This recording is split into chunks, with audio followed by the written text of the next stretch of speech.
S K super TMT, the long life TMT. ತಮಿಳುನಾಡಿನಲ್ಲಿ ವಿಜಯ್ ಸರ್ಕಾರನ climax ರೋಚಕವಾಗ್ತಾ ಇದೆ. ತಮಿಳುನಾಡು ರಾಜ್ಯಪಾಲರ ಭೇಟಿಗೆ ತೆರಳಿದ್ದಾರೆ ವಿಜಯ್. ಈಗ ಬರ್ತಾ ಇರೋದು 3ನೇ ಬಾರಿಗೆ ವಿಜಯ್ ಭೇಟಿ ಆಗ್ತಿರೋದು. ಸರ್ಕಾರ ರಚನೆಗೆ ಕೆಲವೇ ಕ್ಷಣಗಳಲ್ಲಿ ವಿಜಯ್ ಹಕ್ಕು ಮಂಡನೆಯನ್ನ ಮಾಡಲಿದ್ದಾರೆ. ಸದ್ಯ 117 ಸದಸ್ಯರ ಸಂಖ್ಯಾಬಲವನ್ನು ಹೊಂದಿದ್ದಾರೆ. ಅಂದರೆ ನೋಡಿ, 117, ಈಗಲೂ ಕೂಡ 117 ಇದೆ. ಕೆಲವು ಸಣ್ಣ ಸಣ್ಣ 1-2 ಗೆದ್ದಂತಹ 1-2 ಪಾರ್ಟಿಯವರು ಯಾಕೋ ಇನ್ನೂ ಕೂಡ ವೆಯ್ಟ್ ಮಾಡ್ತಾ ಇದ್ದಾರೆ, ಯಾವುದೇ ತೀರ್ಮಾನ ತಗೊಂಡಿಲ್ಲ. ಈಗ 117 ಶಾಸಕ ಬಲ. ಆ್ಯಕ್ಚುಲಿ ನೀವು ಹಂಗೆ ತೊಗೊಳಕ್ಕೆ ಹೋದರೆ ವಿಜಯ್ನೇ 2 ಕಡೆ ಗೆದ್ದಿರೋದ್ರಿಂದ ಅದು ಒಂದು ಮೈನಸ್ ಆಗುತ್ತೆ, 107 ಲೆಕ್ಕನೇ ಬರುತ್ತೆ. ಹಾಗಾಗಿ 117 ಸಾಕು. 117ಕ್ಕೆ ತೃಪ್ತರಾದರೆ ರಾಜ್ಯಪಾಲರು ಆವಾಗ ಸರ್ಕಾರ ರಚನೆಗೆ ಅವರು ಬಂದೇ ಬರ್ತಾರೆ, ಆಹ್ವಾನ ಕೊಟ್ಟೇ ಕೊಡ್ತಾರೆ. ನಾಳೆನೇ ಆಗ್ಬೋದು ಪ್ರಮಾಣ ವಚನ ಸ್ವೀಕಾರ. ಯಾಕೆಂದರೆ ವಿಜಯ್ ತಡ ಮಾಡಲಾರರು ಅಂತ ಅನಿಸುತ್ತೆ. ಇನ್ಮೇಲೆ ಇವತ್ತೇನಾದರೂ ರಾಜ್ಯಪಾಲರು ಒಪ್ಪಿಗೆ ಕೊಟ್ಟರೆ ನಾಳೆನೇ ಪ್ರಮಾಣ ವಚನ. ಅದಕ್ಕೋಸ್ಕರ ಈಗ ತಯಾರಿ ಸಿದ್ಧತೆ ಎಲ್ಲ ಆಗೋಗಿದೆ. ಅಧಿಕೃತ ಘೋಷಣೆ ಒಂದು ಬಾಕಿ ಇದೆ ಅಷ್ಟೇ. ಈ ಅಧಿಕೃತ ಘೋಷಣೆ ಇನ್ನೇನು ಆಗಬೇಕು.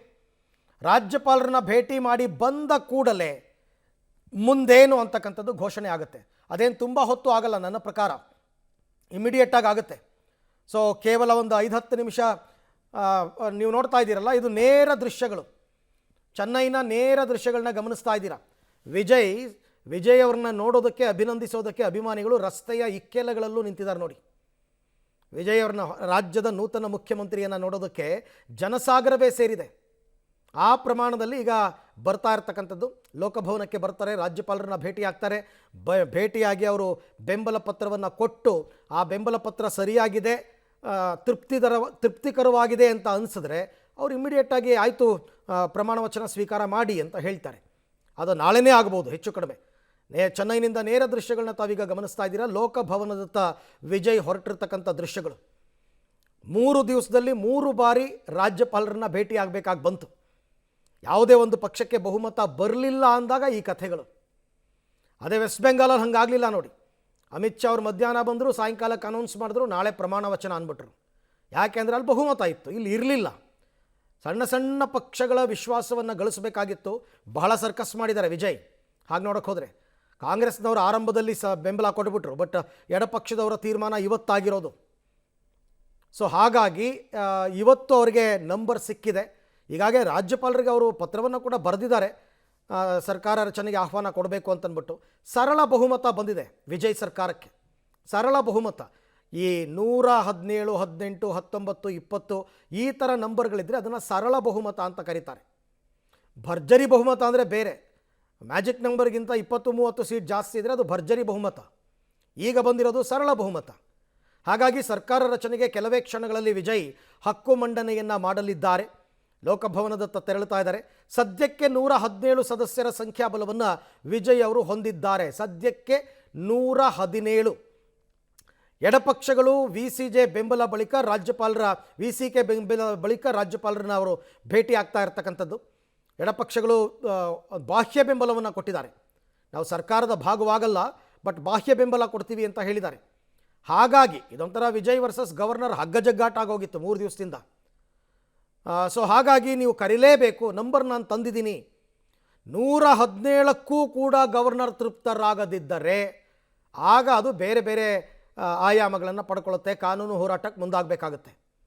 ಬಟ್ ಆ ರೀತಿ ಆಗಲ್ಲ ಅಂತ ಅನಿಸುತ್ತೆ. ಯಾಕೆಂದರೆ ಕಾನ್ಸ್ಟಿಟ್ಯೂಷನ್ ಪ್ರಕಾರನೇ ಹೋಗಬೇಕಾಗುತ್ತೆ, ಸಂವಿಧಾನದ ಪ್ರಕಾರವೇ ನಡ್ಕೋಬೇಕಾಗುತ್ತೆ, ರಾಜ್ಯಪಾಲರಾಗಲಿ ಅಥವಾ ಯಾರೇ ಆಗಲಿ. ಹಾಗಾಗಿ ಇವಾಗ ಬಹುತೇಕ ಡೇಟ್ 2 ಗೊತ್ತಾಗಬೇಕಿನ್ನಷ್ಟೇ. 10 ನಿಮಿಷದಲ್ಲಿ ರಾಜ್ಯಪಾಲರನ್ನ ಭೇಟಿಯಾಗಿ ಬಂದುಬಿಡ್ತಾರೆ ಅವರು. ಅದೇನು ದೊಡ್ಡ ವಿಚಾರ ಅಲ್ಲ. ನಂಬರ್ ಕೊಡ್ತಾರೆ, ನಂಬರ್ ಕೊಟ್ಟ ತಕ್ಷಣ ಅವರು ಡೇಟು ಟೈಮು ಹೇಳ್ತಾರೆ, ಅವ್ರು ಆಯಿತು ಅಂತ ಒಪ್ಕೊಂಡ ತಕ್ಷಣ ಬರ್ತಾ ಇರ್ತಾರೆ. ಚೆನ್ನೈನಿಂದ ನೇರ ದೃಶ್ಯಗಳು ತಾವು ಗಮನಿಸ್ತಾ ಇದ್ದೀರಾ. ಒಂದು ಕಡೆ ವಿಜಯ್ ಕಳೆದ 3 ದಿವಸದಲ್ಲಂತ ಅವರಿಗೆ ರಾಜಕೀಯ ಹೊಸದು, ಆದರೆ ಕಳೆದ 3 ದಿವಸದಲ್ಲಿ ಅವರು ನೋಡಿದ್ದಾರೆ ರಾಜಕೀಯ ಏನು ಅಂತ, ಹೆಂಗಿರುತ್ತೆ ಅಂತ ಗೊತ್ತಾಗಿದೆ, ಸ್ವಲ್ಪ ಗೊತ್ತಾಗಿದೆ, ಸ್ಯಾಂಪಲ್ ಸಿಕ್ಕಿದೆ, ಯಾರ್ಯಾರು ಹೆಂಗೆ ಆಟ ಆಡಿಸಿದ್ರು ಏನು ಅಂತ. ಈ ಬಗ್ಗೆ ಮತ್ತಷ್ಟು ಮಾಹಿತಿ ನನ್ನ ಕೊಲೀಗ್ ಮಸೂದ್ ಅವರಿಂದ ಪಡ್ಕೊಳ್ಳೋಣ. ಎಸ್ ಮಸೂದ್, ಈಗ ರಾಜ್ಯಪಾಲರ ಭೇಟಿಗೆ ತೆರಳುತ್ತಾ ಇದ್ದಾರೆ. ನನ್ನ ಪ್ರಕಾರ ಒಂದು 5-10 ನಿಮಿಷದ ಕೆಲಸ ಅಂತ ಅನಿಸುತ್ತೆ. ಈಗ ಫೈನಲಿ ಗೊತ್ತಾಗಬೇಕಿರೋದು ಪ್ರಮಾಣ ವಚನ ಯಾವತ್ತು ಮತ್ತು ಯಾವ ಟೈಮು, ಇಷ್ಟೇ ಅಲ್ವಾ? ಅರವಿಂದ್, ಖಂಡಿತವಾಗಿಯೂ ಕೂಡ ಕಳೆದ 4 ದಿನಗಳ ರಾಜಕೀಯದ ಹೈ ಡ್ರಾಮಾದ ನಡುವೆಯೂ ಕೂಡ ಎಲ್ಲೋ ಒಂದು ಕಡೆ ಹೋಪನ್ನು ಕೂಡ ಕಳ್ಕೊಂಡಿದ್ರು ಅನ್ನುವಂಥ ಮಾತುಗಳು ಕೂಡ ಕೇಳಿ ಬಂದಿದ್ವು. ಆದರೆ ಕೊನೆಗೂ ಗೆಲುವಿನ ನಗೆಯನ್ನು ವಿಜಯ್ ಅವರು ಬೀರಿರುವಂಥದ್ದು. ಅವರಿಗೆ 118 ಶಾಸಕರ ಬಲ ಈಗ ಸಿಕ್ಕಿದೆ, ಸರಳ ಬಹುಮತ.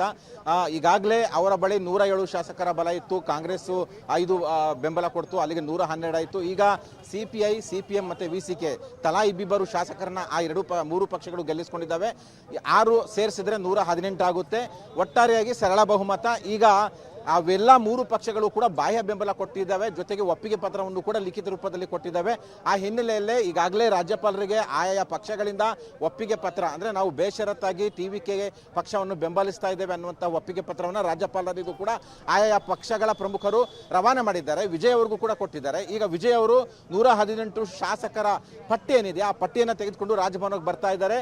ಅವರಿಗೆ ರಸ್ತೆ ಬದಿಯಲ್ಲಿ ಅಭಿಮಾನಿಗಳು ದೊಡ್ಡ ಮಟ್ಟದಲ್ಲಿ ಸ್ವಾಗತವನ್ನು ಕೂಡ ಮಾಡ್ತಾ ಇದ್ದಾರೆ. ಇಲ್ಲೂ ಕೂಡ ನಾವು ನೋಡಬಹುದು ಸಾಕಷ್ಟು ಬಿಗಿ ಭದ್ರತೆಯನ್ನು ಕೂಡ ಲೋಕಭವನದ ಎದುರುಗಡೆ ಪೊಲೀಸರು ಮಾಡಿದ್ದಾರೆ. ಜೊತೆಗೆ ಇಲ್ಲೂ ಕೂಡ ಅವರ ಅಪಾರ ಅಭಿಮಾನಿ ವರ್ಗ ಬರ್ತಾ ಇದೆ. ಆದರೆ ಅವ್ರನ್ನ ಯಾರನ್ನೂ ಕೂಡ ಲೋಕಭವನದ ಸಮೀಪ ಕೂಡ ಬರೋದಕ್ಕೆ ಪೊಲೀಸರು ಬಿಟ್ಕೊಂಡಿಲ್ಲ.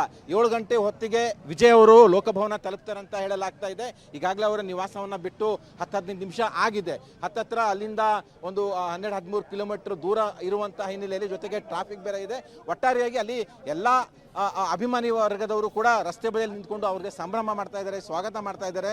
ಹಾಗಾಗಿ ಸ್ವಲ್ಪ ವಿಳಂಬ ಆಗ್ಬೋದು. 7 ಗಂಟೆ ಅಷ್ಟೊತ್ತಿಗೆ ಅವರು ಬಂದು ಲೋಕಭವನ ತಲುಪಬಹುದು. ಇಲ್ಲಿ ನೀವು ಹೇಳ್ದಂಗೆ 10-15 ನಿಮಿಷ ಇರಬಹುದು. ಆದರೆ ಈ ಹಿಂದೆ 2 ಭೇಟಿ ಏನು ಮಾಡಿದಾಗ ಕಳೆದ ಭೇಟಿ ಏನಿತ್ತು ಅದು ಅರ್ಧ ಗಂಟೆಗೂ ಹೆಚ್ಚು ಕಾಲ ರಾಜ್ಯಪಾಲರ ಜೊತೆ ಬಂದ್ರು ಅರವಿಂದ್. ವಿಜಯ್ ಅವರು ಬಂದರು, ಅವರ ಕಾರ್ ಕೂಡ ಬಂತು.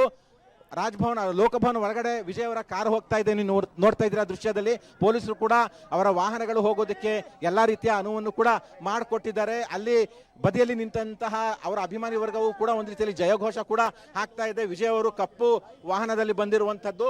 ಈಗಷ್ಟೇ ಅದು ಲೋಕಭವನ ಪ್ರವೇಶ ಮಾಡ್ತು. ಈಗ ಲೋಕಭವನದಲ್ಲಿ ರಾಜ್ಯಪಾಲರನ್ನ ಅವರು ಭೇಟಿ ಮಾಡ್ತಾರೆ. ಅವರ ಬಳಿ ಏನಿದೆ ಸರಳ ಬಹುಮತದ ಒಪ್ಪಿಗೆ ಪತ್ರ, ಜೊತೆಗೆ ಬಹುಮತಕ್ಕೆ 118 ಶಾಸಕರ ಬೆಂಬಲ ಬೇಕು. ಆ 118 ಶಾಸಕರ ಪಟ್ಟಿಯನ್ನು ಅಧಿಕೃತವಾಗಿ ರಾಜ್ಯಪಾಲರಿಗೆ ಕೊಡ್ತಾರೆ. ಕಳೆದ 2 ಭೇಟಿಯಲ್ಲೂ ಕೂಡ ರಾಜ್ಯಪಾಲರು ಇದನ್ನ ಕೇಳಿರುವಂಥದ್ದು. 118 ಶಾಸಕರ ಅಧಿಕೃತ ಪತ್ರ ಬೇಕು, ಪಟ್ಟಿ ಬೇಕು, ಜೊತೆಗೆ ಯಾರೆಲ್ಲ ನಿಮಗೆ ಬೆಂಬಲ ಕೊಡ್ತಾ ಇದ್ದಾರೆ ಅದರ ಅಧಿಕೃತ ಲಿಖಿತ ರೂಪದ ದಾಖಲೆ ಬೇಕು ಅನ್ನುವಂತಹ ಕೇಳಿದ್ರು. ಅದನ್ನ ಈಗ ಹೆಮ್ಮೆಯಿಂದ ವಿಜಯ್ ಅವರು ತೆಗೆದುಕೊಂಡು ಈಗ ರಾಜ್ಯಪಾಲರ ಕೈಗೆ ಇಡ್ತಾರೆ. ಅಧಿಕೃತವಾಗಿ 3ನೇ ಬಾರಿಗೆ ಬಂದು ಸರ್ಕಾರ ರಚನೆಗೆ ಹಕ್ಕನ್ನ ಮಂಡಿಸ್ತಾರೆ. ರಾಜ್ಯಪಾಲರು ಈ ಬಾರಿ ಬೇರೆ ಯಾವುದೇ ನೆಪ ಹೂಡೋ ಹಾಗಿಲ್ಲ, ಅನುಮತಿ ಕೊಡಲೇಬೇಕಾಗುತ್ತೆ. ಅವ್ರು ಏನು ಅನುಮತಿ ಕೊಟ್ಟ ನಂತರ ಯಾವಾಗ ಅಧಿಕಾರ ರಚನೆ ಅಂದರೆ ಮೊದಲು ಪದಗ್ರಹಣ ಮಾಡಬೇಕಾಗುತ್ತೆ ವಿಜಯ್ ಅವರು. ಆ ಪದಗ್ರಹಣಕ್ಕೆ ದಿನಾಂಕ ಕೂಡ ಅವರೇ ನಿಗದಿ ಮಾಡ್ಕೋತಾರೆ ವಿಜಯ್ ಅವರ ಪಕ್ಷದಿಂದ.